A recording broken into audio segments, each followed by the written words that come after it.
This old entryway here in Miami off of South Miami Avenue is the former entrance of the home of former Cuban President Carlos Prioso Carras.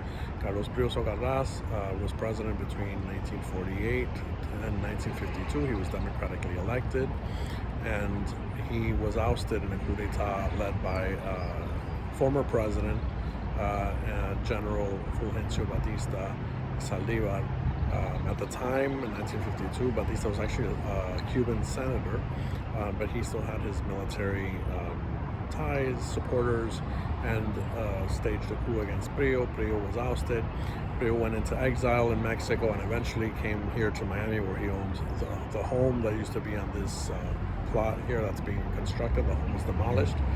The home had the name of La Casa Reposada, or the resting place, the resting home, if you will. It was more than just a home. It was really a place where Cuban exiled politicians that were coming to Miami after the coup would come to this house.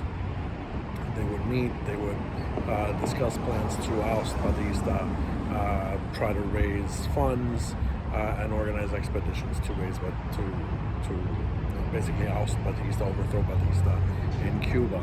So this is just one example of the many exiles, not only from Cuba, that came through different periods, but that came particularly in the period where there were military dictatorships in Latin America in the 50s, 60s, 70s. There were a lot of former presidents, former politicians that came to Miami and not only lived in Miami, but plotted their return to their homelands and the overthrow of these military dictatorships.